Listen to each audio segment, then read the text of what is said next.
भाई साहब क्या ही व्यू आ रहा है यहाँ से।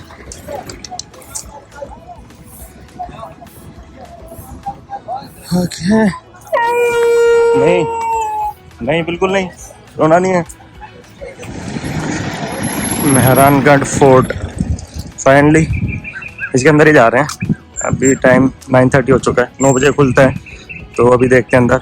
और अगर आप बाइक से आते हैं तो यहाँ पे हेलमेट या कुछ रखने का कोई ऑप्शन नहीं होगा आपके पास, तो अपना उसके अकॉर्डिंग ही प्लान करना। अंदर जाके देखते हैं, कोई गाइड मिलता है तो गाइड लेंगे, क्योंकि मेरे को जानना है इसके बारे में, बेसिकली इसकी स्टोरी क्या है। एंट्री हमारी जो ऐसी है कुछ। और देखो कहीं भी आप जाओगे ना, किसी भी महल में आप जाते हो, जो हमारे हिंदुस्तान होते हैं, गणेश जी हमेशा दरबार पे आपको बैठे सबसे आगे गणेश जी ही मिलेंगे। इसमें भी ऊपर गणेश जी का वो लगा रखा है। हम अंदर जाकर टिकट देख लेते हैं, कैसे टिकट लेते हैं, फिर और आगे चलते हैं।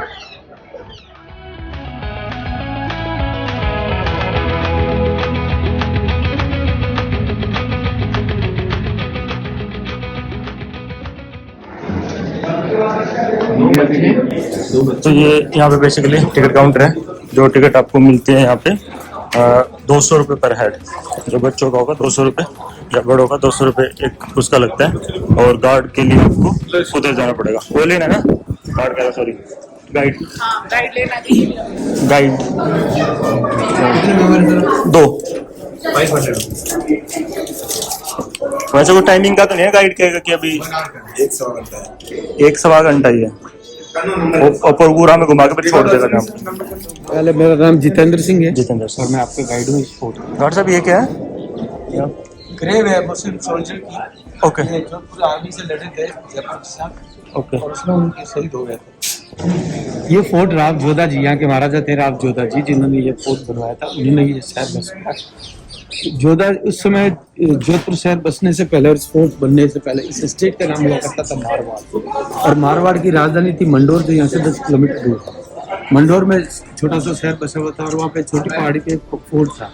तो वो छोटी पहाड़ी पे होने की वजह से जब भी उसके ऊपर अटैक होते थे तो दुश्मन आसानी से उस किले को डिसमेंटल कर देते थे, उसके ऊपर कब्जा कर लेते। सो राव जोधा जी जो अपने परिवार में 13 नंबर शासक थे, उन्होंने ये डिसीजन लिया कि हमें राजधानी किसी सुरक्षित जगह ले जानी चाहिए।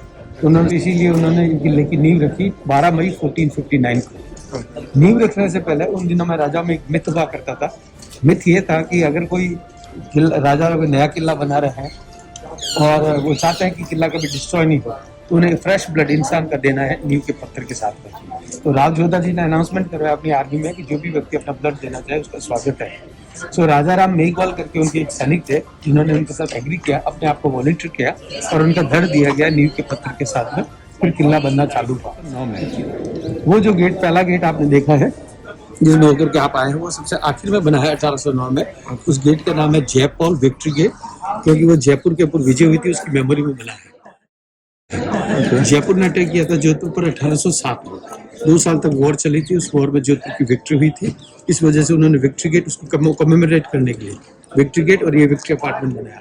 ये जो अपार्टमेंट आप देख रहे हैं 1807 में यहाँ नहीं था, नहीं ये पैसेज था। ओके, फोर्ट यहीं तक था।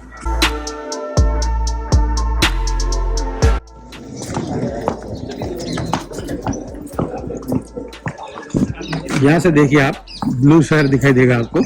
ये सारा पुराना शहर है, ये किले के साथ साथ डेवलप हुआ है ये एरिया। इस एरिया को हम ब्रह्मपुरी कहते हैं, क्योंकि ज्यादातर लोग जो यहाँ रहते हैं वो ब्राह्मण जाति के हैं। और ब्राह्मणों ने जब 15वीं शताब्दी में जब यहाँ आए थे, उन्होंने सबसे पहले नीला पेंट करना शुरू किया। बाद में उनको देखते हुए सभी लोगों ने नीला पेंट करना शुरू कर दिया। दूसरा रीजन है, इंडिगो हम मिक्स करते हैं व्हाइट वॉश में, तो इसको नीला करता है, उसके बाद पेंट करते हैं। और ये जो मिक्सचर है इंडिगो का लाइमस्टोन के साथ में, चूने के साथ में, वो रिपेल करता है फ्लाइज और मॉस्किटो। ओके, फ्लाइज और मॉस्किटो को रिपेलेंट की तरह काम करता है। तो ये साइंटिफिक रीजन भी है इसका कि ब्लू कलर पेंट करते हैं। तो ये blue part of the town है, सबसे old part of the town. Okay, इसके पीछे आपको शहर का परकोटा दिखाई देगा। हाँ, वो परकोटा 10 किलोमीटर लंबा था, शहर के चारों तरफ था 10 किलोमीटर लंबा, और फोर्ट उसके मिडिल में था। 10 किलोमीटर परकोटे में 100 पिलर्स थे जहाँ सोल्जर खड़े रहते थे वेपन के साथ में। ये डिफेंस था। हाँ जी। ये हर गणेश जी की मूर्ति है बाहर पे, जैसे दरबार। गणेश जी, हनुमान जी, आप सब जगह देखिए।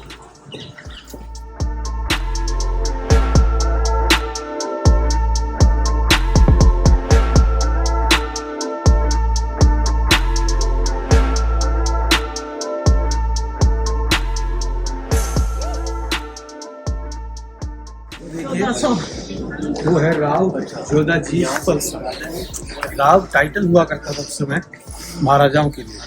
अभी हम महाराजा कहते हैं, पहले राव हो गया, उसका मतलब राजा। जोधा जी जिन्होंने जोधपुर से किला बनाया। पल्से का मतलब है लकड़ी के बैरियर्स। तो जब 15वीं शताब्दी में किला बनना चालू हुआ था, ये मेन गेट हुआ करता था, तो लकड़ी के बैरियर्स लगाए जाते हैं, ऐसे होल भी इस तरह भी थे जो बाद में बंद कर दिए गए हैं। लकड़ी के बैरियर्स इस तरह के खूबसूरत गेट नहीं हुआ करते। 15वीं शताब्दी में नॉर्मल एक लकड़ी के बैरियर लगा कर गेट बना, ये मेन एंट्रेंस हुआ करता है। तो अब तक जो हमने किले में देखा है वो सब बात का बना है। ये है राजा राम मेघवाल का स्थल। यह राजा राम जी की बलि दी गई थी 12 मई को।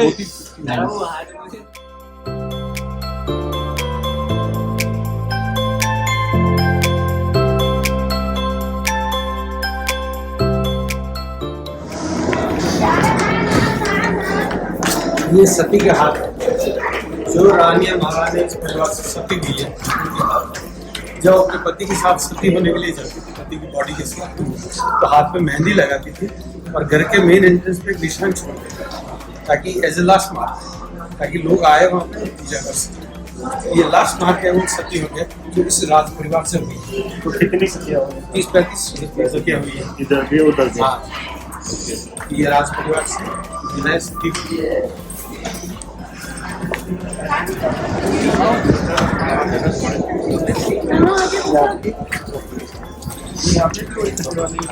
हाँ, तो ये गेट बन गया था ना, तो ये मेन गेट हो गया था। इस गेट पे से हाथ लगा के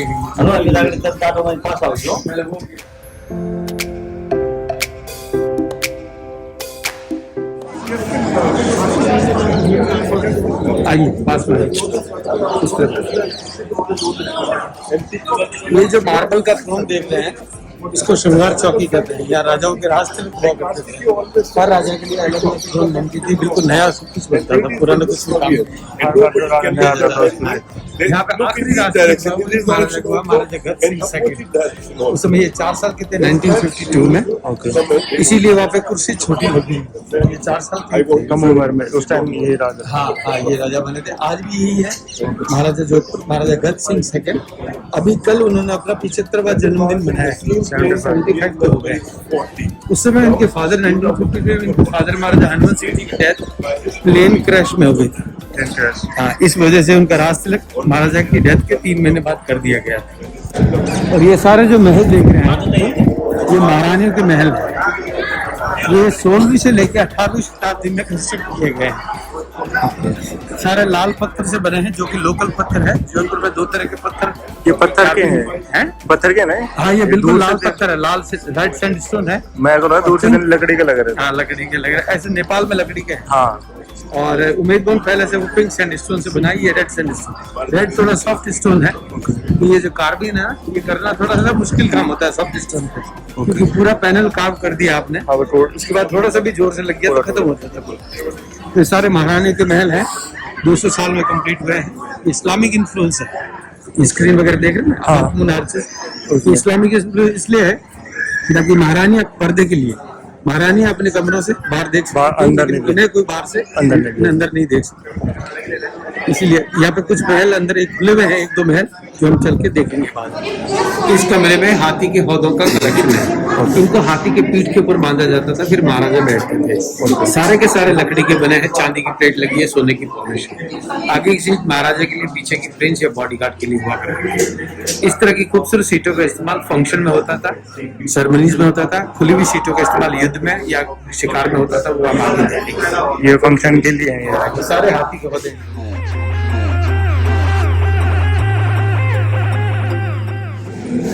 ये वॉर में या शिकार में काम लेने के लिए थी, क्योंकि ये खुली है, किसी भी डायरेक्शन में किसी भी एंगल से युद्ध कर सकते थे। ज्यादातर तलवारें, भाले और धनुष्मान से युद्ध करते थे। और जब भी भाले का इस्तेमाल करते, पालती लगा के बैठते थे, लेकिन भाले का इस्तेमाल करते वक्त अपने घुटनों पे खड़े हो जाते थे, ताकि उस अपने बॉडी का पूरा पावर यूज कर सके, ज्यादा दूर फेंक।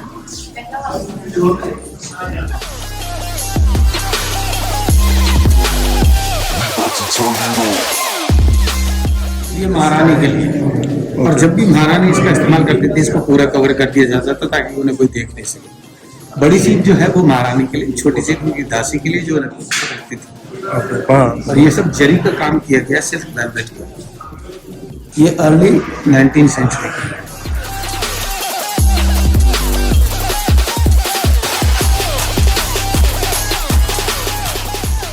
इस कमरे में पालकियों का कलेक्शन है। इनको लोग कंधे पे उठाया करते थे इस तरह से।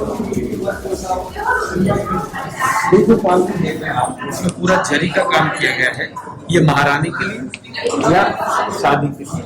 महारानी कहते थे पहली वाइफ, बाकी जितनी भी वाइफ होती थी उनको कहते थे रानी। ये अंग्रेजों के आने की बात की है काफी शुरुआत। चेयर अंग्रेजों ने इंट्रोड्यूस की थी, उससे पहले चेयर नहीं हुआ।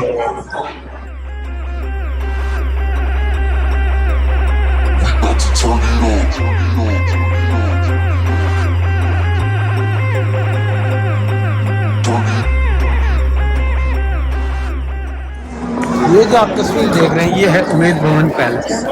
ये पैलेस है जहाँ महाराजा अभी रहते हैं।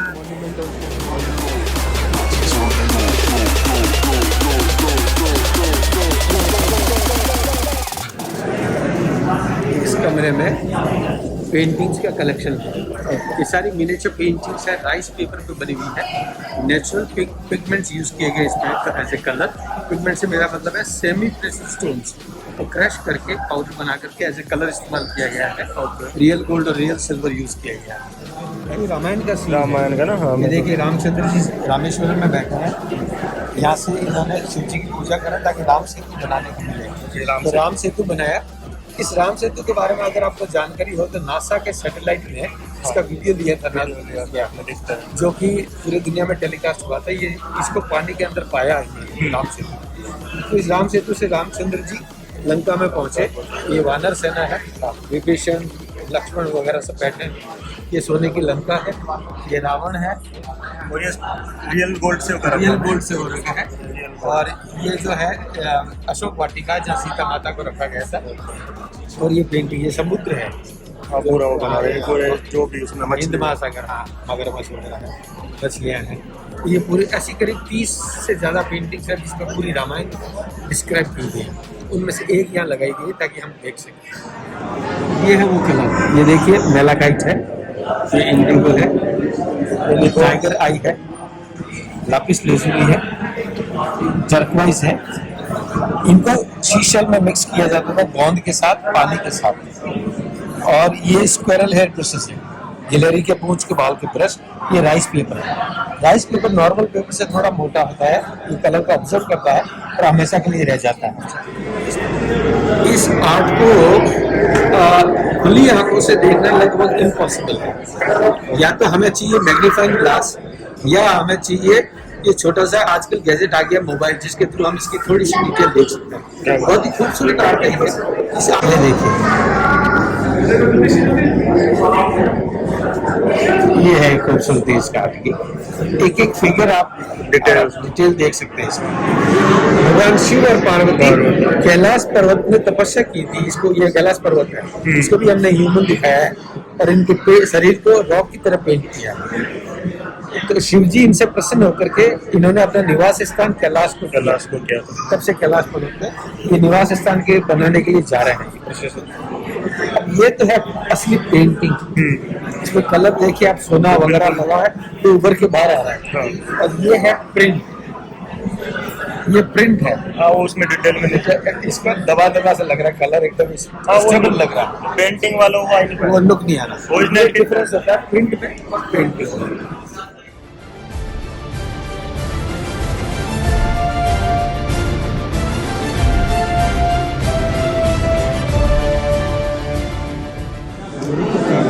सिल्क वेलवेट के ऊपर सारी असली जरी है। अगर आप इसको देखना चाहें तो इसको लाइट लगा कर ऐसे देखा जा सकता है। देखिए असली सोने से किया हुआ ये जरदोजी का काम है, जो आजकल बाजार में आपको बहुत मिलता है, लेकिन इतना कॉम्प्लिकेटेड जरदोजी आज भी कोई नहीं कर पाता। ये सारा सिल्क की एम्ब्रॉयडरी है, मोटे कॉटन की। ये भी मोटे कॉटन के ऊपर सिल्क की एम्ब्रॉयडरी है। ये महाराजा के बेड के ऊपर लगता था। इसमें बीच में पंखा लगता था, जिसको डोरी जुड़ी हुई होती रहती थी, तो दासी दूर बैठ के उसको ऑपरेट करती थी, हिलाते थे। और इधर देखिए आप, इस इसमें कांच का काम किया गया है, इसलिए इसको शीश महल कहते हैं। ये महाराजा साहब के पूजा का कमरा था, यहाँ मेडिटेशन हुआ करता था महाराजा के। इसीलिए देखिए चारों तरफ देवी देवताओं की तस्वीरें बनी हुई है, सारे देवी देवताओं की तस्वीरें बनी हुई है। बहुत ही खूबसूरत छत है, उसके ऊपर वेनिस का शैंडलियर लगा हुआ है। और ये जो खिड़की देख रहे हैं आप इधर लेफ्ट में, इस खिड़की के जस्ट बाहर लकड़ी का मंदिर रखते थे जिसमें देवी देवताओं की तस्वीर होती थी। सामने बैठ के पूजा करते थे, पूजा के बाद मेडिटेशन करते थे, और मेडिटेशन करने के बाद मेन कमरे में आते थे जब उनका ब्रेकफास्ट होता था, परिवार से दोस्तों से मिलना होता था, फिर अपना दिल्ली पॉलिटिकल लाइफ शुरू करता था। ये वो कमरा है जहाँ से महाराजा के दिन की शुरुआत होती है। और ये रेप्लिका है सीलिंग कैसे बनी है उसको डिस्क्राइब करने के लिए ये लगाया है। इसको देख करके आप ऐसे इस तरह से सीलिंग को इस तरह से बना करके तो ऊपर फिक्स करिए, तो सीलिंग की रेप्लिका है। तो ये मेडिटेशन की पूजा करते हैं। जान रहा हूँ, उसके बाद ही कुछ कहूँगा, और जो भी डिटेल में जो जानने में मजा आता है ना, हम कुछ जानना चाहते हैं। ये देखिए असली जरी, ये है असली जरी।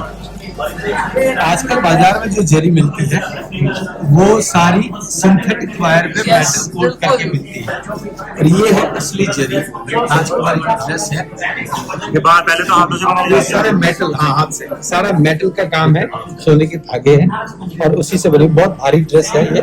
जिनके पास भी ऐसी तरह की जिस तरह की ड्रेस हुआ करती थी वो उसे मेल्ट करते थे, जलाते थे ताकि सोना और चांदी निकल। आजकल बहुत बड़े बड़े डिजाइनर आते हैं विदेशी, जो इनको हर कीमत पे खरीदते हैं ताकि इसको अलग अलग तरह से इस्तेमाल किया जा सके, क्योंकि ये चीजें रेयर है। ये राजकुमारी की ड्रेस है और ये राजकुमार की ड्रेस है। देखिए ये राजकुमार की ड्रेस है। जो हाथ इस पे आ रहा है वो नहीं आता। सिल्क के ऊपर एम्ब्रॉयडरी अपने आप में ही बहुत कॉम्प्लिकेटेड टास्क है, लेकिन कितना खूबसूरती से किया गया ये है असली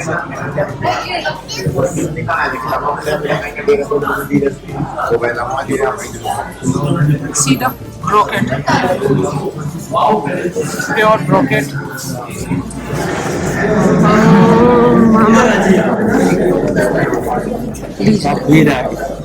ये इस किले का सबसे खूबसूरत कमरा है।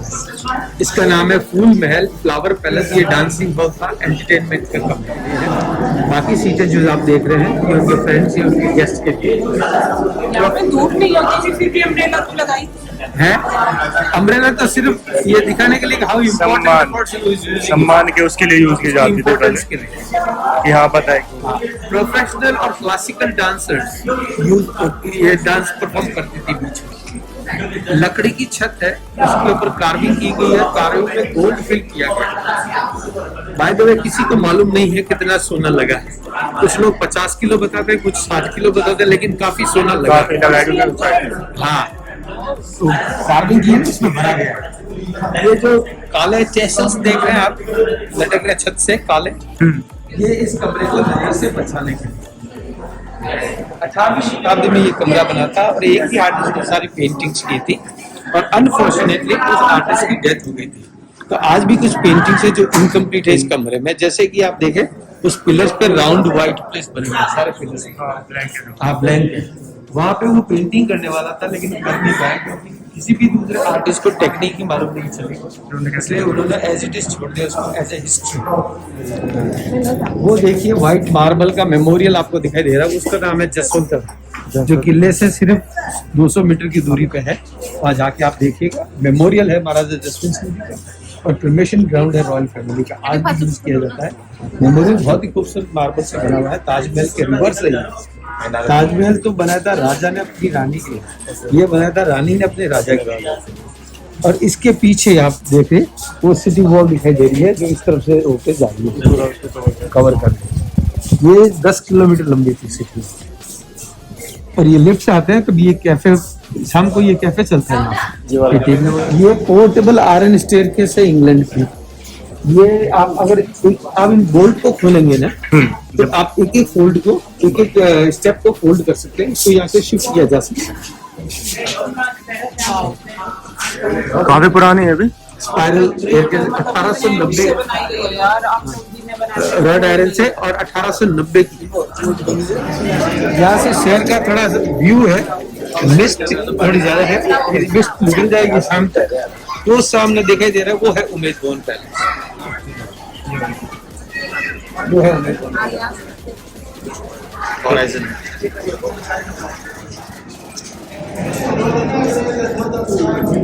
ये वेपन सब दिखाने के लिए लगाया हुआ है क्योंकि ये युद्ध में कभी इस्तेमाल हुए ही नहीं है। नहीं, ये सेरेमनी में यूज किए जाते थे। तो कोई भी जो सेरेमनी होती है उसमें इनको यूज किया जाता है। It seems discotheque, but it was a bedroom of the महाराजा। महाराजा का बेडरूम है तखत सिंह जी का, तो इसका नाम है तखत विलास। तखत विलास 1845 में बना था। बहुत ही खूबसूरत बेड है, लेकिन ये ओरिजिनल नहीं है। ओके। ओरिजिनल सॉलिड सिल्वर का लंबा चौड़ा बेड हुआ करता था, जो राज परिवार के पास के पैलेस में कहीं होगा। बेड के ऊपर पंखा लगा है जो दासी ऑपरेट करती है। लकड़ी की छत है, लाख की पेंटिंग, और ये जो क्रिसमस बॉल्स लटक रहे हैं ये बेल्जियन ग्लास बॉल्स है, लाइट को रिफ्लेक्ट करने के लिए और डेकोरेशन के लिए लगाए गए हैं। लेट 19th सेंचुरी के हैं, जैसे मैंने बताया था, ये 1895 के आसपास के। सामने स्टेन ग्लासेस लगे हैं विंडो पे, ये भी बेल्जियम के हैं। इन महाराजा को पेंटिंग का बड़ा शौक था, तो आप देखिए पूरे कमरे को पेंट किया गया है। सारा वेजिटेबल डाई इंडिगो और गोल्ड से किया गया। फ्लोर भी पेंटेड है, कारपेट की तरह लग रहा है, लेकिन फ्लोर भी पेंटेड है। बीच में चौसर रखी हुई है टेबल पे, जो महाराजा अपनी रानियों के साथ खेलते थे। ये अलग बात है कि चौसर ने महाभारत करवा दी थी, लेकिन वो महाराजा का फेवरेट गेम। ये महाराजा तखत सिंह जी का बेडरूम है, और तखत सिंह जी के इस पूरे परिवार में सबसे ज्यादा रानियां थी, और 30 ऑफिशियल रानियां थी, वाइफ्स थी 30। तो आप अंदाजा लगा सकते हैं। तो लड़कों को राजा नहीं दिया है। तो उनके कितने बच्चे रहे होंगे, क्या कंट्रोवर्सी हुई होगी, कौन राजा बनेगा कौन नहीं, कौन मंत्री बनेगा कौन नहीं, वगैरह वगैरह। तो ये महाराजा तखत सिंह जी का बेडरूम है 1845। इस ये बैल्कनी में वेट जाना पड़ रहा है, इस वजह से इसको बंद कर दिया। बाकी यहाँ से ब्लू हाउसेस के बहुत सुंदर व्यू दिखता है। मेरा फोटो है यहाँ से, पहले अभी बन गया रिसेंटली। हाँ, ये तो अभी हुई है भीड़ की वजह से। मैं पिछली जनवरी में आया था। जनवरी की नहीं है, मतलब हफ्ते भर पहले की बात है। मैंने यहाँ फोटो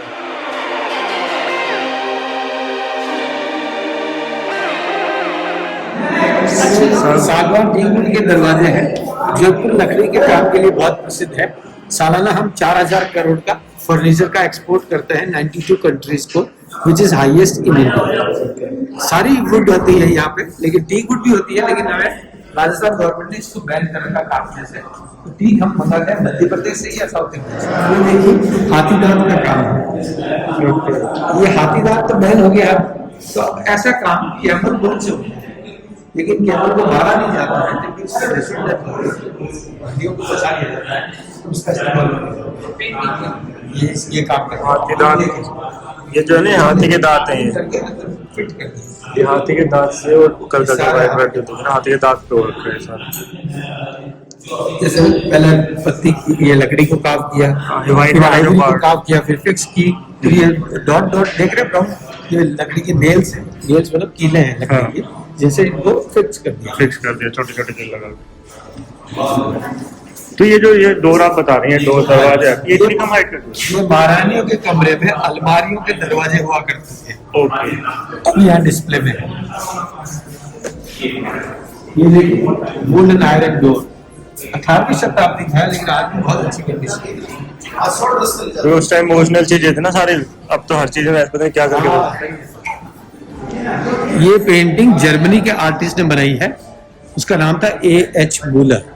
ये एक उसने 1921 में ये पेंट किया है, लेकिन ये एक छोटी सी स्टोरी पेंट की है 1678 की, जब औरंगजेब ने अटैक किया था जोधपुर पर, और उस समय जोधपुर के महाराजा जसवंत सिंह जी प्रथम काम आ चुके थे युद्ध में काबुल में। तो उनके बेटे बिल्कुल छोटे से थे, 8 साल में, भूरे घोड़े पे, महाराजा अजीत सिंह जी। तो उसे ये बहुत ही इजी अप्रोच लगा कि राजकुमार छोटे हैं, हम इसको कब्जा कर लेंगे, और उसने कर भी लिया। इनके गार्जियन थे व्हाइट घोड़े पे दुर्गादास राठौड़, ये बहुत वीर पुरुष थे, वीर योद्धा थे। तो इन्होंने इन राजकुमार को यहाँ से लेकर के ये भाग गए जंगलों में, अरावली के पहाड़ों में। तो ये अभी अरावली के पहाड़ में खाना पका रहे हैं, एक इंसान की डेड बॉडी जल रही है, उसकी आग के ऊपर खाना पका रहे हैं। ओके खाना पकाने के लिए उन्होंने शमशान को चुना, क्योंकि मुगल उनका पीछा कर रहे थे राजकुमार को मारने के लिए, और अगर जंगल में कहीं आप आग लगाते तो पता चल तो जाता। चारों तरफ से दिखाई देती, लेकिन शमशान में हमेशा आग होती है और कोई सोच भी नहीं सकता कि शमशान में कोई खाना पकाएगा। इस तरह से महाराजा साहब करीब 28 साल जंगलों में गुजारे। फिर उन्होंने सेना इकट्ठी कर ली, हथियार इकट्ठे कर लिए, फिर वापस जोधपुर के ऊपर अटैक किया और जोधपुर को औरंगजेब से छुड़ाया। तो औरंगजेब ने जब कब्जा किया था जोधपुर पर, इसका नाम रख दिया था जोधपुर से बदल के मोमिनाबाद। और फिर ये अजीत सिंह जी जब आए, महाराजा अजीत सिंह जी, इन्होंने वापस इसका नाम बदल के जोधपुर किया। ये 1921 में पेंट की गई है, लेकिन स्टोरी 1678 की है। Saved his life.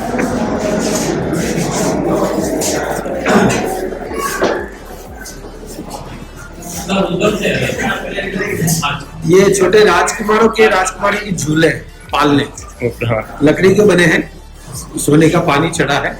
ये जीनोलॉजिकली यानी वंशानुगत डिस्प्ले नहीं किए गए हैं, जो भी सुंदर बच गए हैं वो यहाँ पे डिस्प्ले किए गए हैं। सबसे आखिर में वो प्रेजेंट महाराजा साहब का है, महाराजा गज सिंह जी का, और इलेक्ट्रिसिटी से चलता था। उसमें 2 लकड़ी की डॉल्स लगी हुई है। उसमें डॉल्स के जैसे ही आप लाइट ऑन करोगे तो डॉल्स के हाथ हिलने लगते थे झूले को झुलाने के लिए। और बाकी झूले जितनी भी जो झुलाने वाली होती थी वो मिडवाइफ होती थी, मतलब दाई जो बच्चों का ध्यान रखती थी। इस कमरे का नाम झांकी महल भी है, क्योंकि इस तरफ राज तिलक वाला कोर्टयार्ड है ओके यहाँ से और कुर्सी है, तो यहाँ से महारानियां झांकती थी बाहर। फंक्शन होता था, सेलिब्रेशन होता था, तो यहाँ जो हम नीचे खड़े वहाँ से हाँ देख जी, रहे हाँ हैं। जी। खूबसूरत छत है, सारा वेजिटेबल डाई इंडिगो वगैरह यूज किया गया पेंट में। Following the light that sets ये जो पालना है पहला पालना है जो इलेक्ट्रिक पालना था उस टाइम में राजा जो करके राजा है उसका पालना। तो ये मतलब दोनों हाथ से ही दोनों हाथ से इलेक्ट्रिक।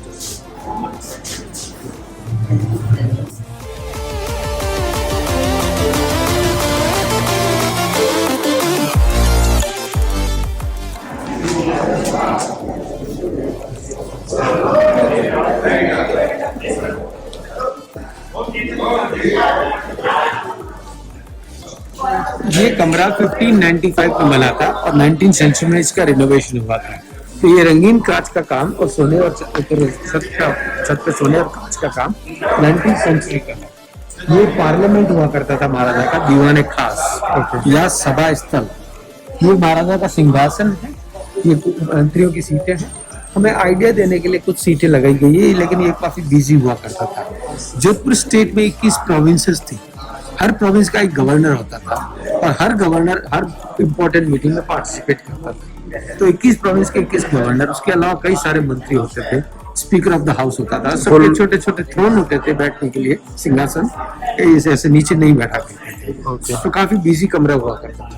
ये छोटे छोटे नीचे से आप देख रहे हैं ना चारों तरफ, हाँ। यहाँ पे दिए लगाए जाते रोशनी के थे लिए। लाइट के लिए। अगर मीटिंग लंबी चल रही है, अंधेरा हो रहा है, तो दीपक लगाते थे। और दीपक में प्योर गाय के घी का इस्तेमाल होता था, जो कभी भी काला धुआं नहीं देता है जैसे ऑयल देता है, और कभी भी ऑक्सीजन इतनी मात्रा में रिड्यूस नहीं करता जितना ऑयल करता है। और ये जो सामने खिड़कियां देख रहे हैं, इनके पीछे गैलरी है। इस गैलरी में महारानियां रानियां जो भी पॉलिटिक्स में इंटरेस्ट लेती थी, तो पीछे बैठ के इनके बीच में जो चर्चा होती थी वो सुनती थी। और अगर उन्हें कोई ओपिनियन देना होता था तो हर रानी के एक दासी नीचे बैठा करती थी दरवाजे पे, तो अपने दासी के थ्रू मैसेज करवाती थी महाराजा साहब। यानी कि उन्हें ये सुनने के लिए अपॉर्चुनिटी थी, सुनने के लिए, अपना ओपिनियन देने के लिए, राय देने के लिए उनके पास ये पूरी खुली छूट थी। तो जो भी इंटरेस्टेड होती थी वो बैठती थी। महाराजा साहब जिन्होंने ये कमरा बनाया, इनके 5 रानियां थे, इसलिए 5 खिड़कियां दीवार पे। और इस कमरे का नाम है मोती महल, और ये आखिरी कमरा है इस म्यूजियम में देखने के। और ये देखिए, ये सारे वही महल है जिनको हमने बाहर से देखा था जब हम राज तिलक वाली कुर्सी के पास खड़े हुए थे, लाल पत्थर से बने हुए। हाँ। ये भी लाल पत्थर से बने हैं। ये व्हाइट वॉश बाद में कर दिया गया है, ताकि इस लाल पत्थर को बर्ड्स की ड्रॉपिंग से या लेटिस वर्क को बचाए।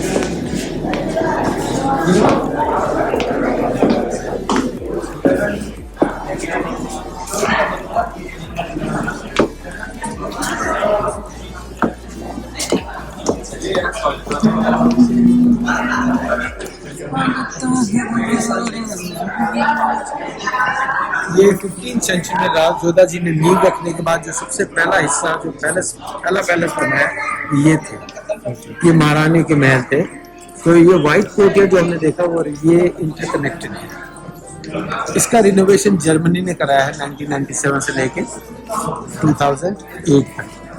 तो हम यूनेस्को से एफिलेटेड है, आई मीन ये ट्रस्ट। तो कई ऑर्गेनाइजेशन जैसे Paul Getty foundation from United state, imperial chemical industries from United kingdom, Sephora the French perfume, ये सब मदद कर रही है।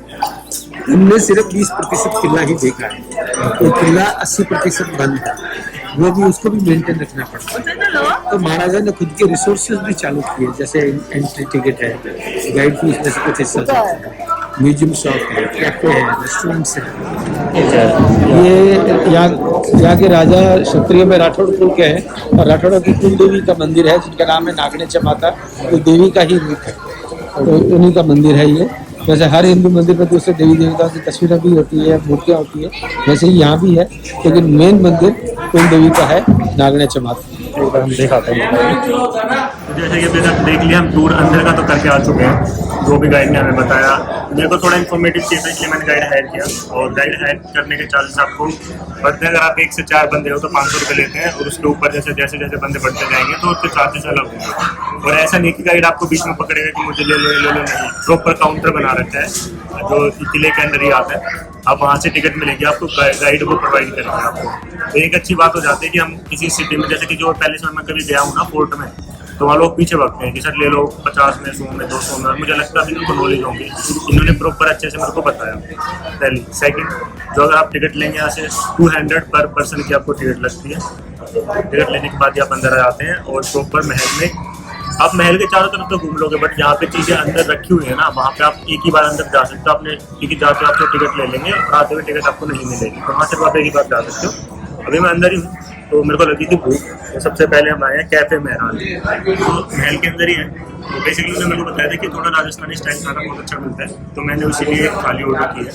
तो देखते हैं थाली में क्या क्या खाना, जो भी होगा मैं आपको बता दूँ। और कैफे की भाई काफ़ी अच्छी, यहाँ अलग जैसे राजा महाराजा के अलग अलग पोस्टर लगा रखे हैं साइड में, उधर भी आप देखो तो खाने वाले लगा रखे हैं। तो अब खा लेते हैं, खाना दिखा दूँगा आपको क्या है, उसके बाद बताते हैं, उसके बाद मिलते हैं आगे क्या करेंगे मैं आपको बताऊँगा। तो अपनी थाली आ गई है, तो इसमें ये है गट्टे की सब्जी, सांगरिया, पनीर, दही, खीर, सैलेड, राइस, दाल और रोटी और पापड़। अब खा के देखते हैं कैसी है।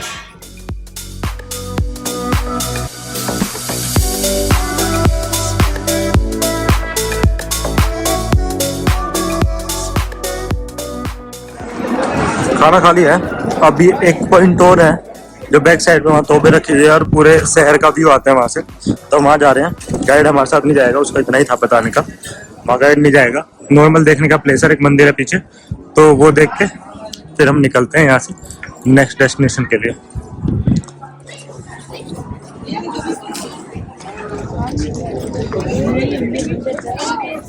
ये ब्लॉक किया है ना, ये लास्ट टाइम ये भी नहीं था, ये रेलिंग में थे, वहां तक चले जाते थे, मतलब इधर भी किधर लोग वहां जा जाके बैठते थे ना, दूर से देखते तो भी उनको छेड़ते थे।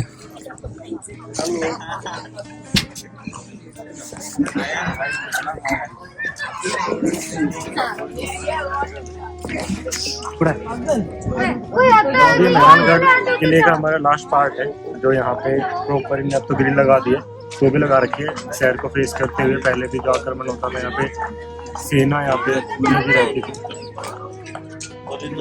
तो अब उस चीज को लास्ट टाइम जब आया था ना यहाँ पे तो ग्रिल नहीं थी, बट लोग उधर जाते थे, मानते नहीं थे, ग्रिल लगा दी।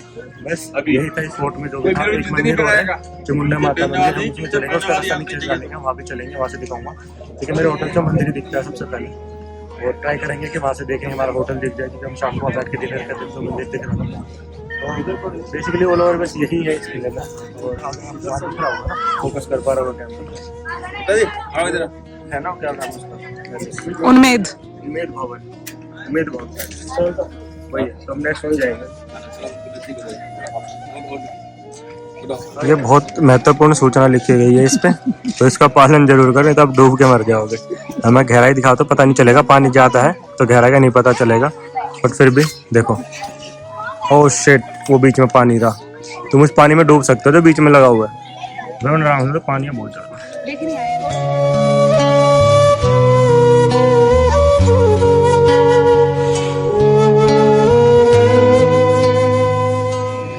तो इस फोर्ट का लास्ट जो पार्ट है वो मंदिर है, चामुंडा देवी मंदिर। तो यहाँ दर्शन करते हैं और फिर दर्शन करके वापस चलते हैं अपनी नेक्स्ट डेस्टिनेशन के लिए।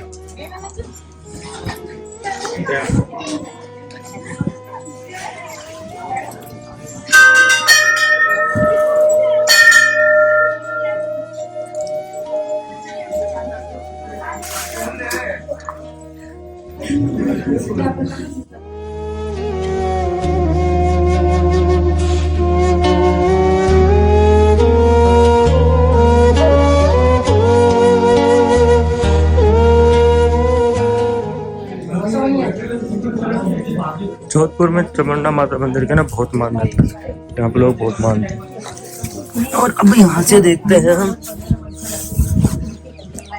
The blue city.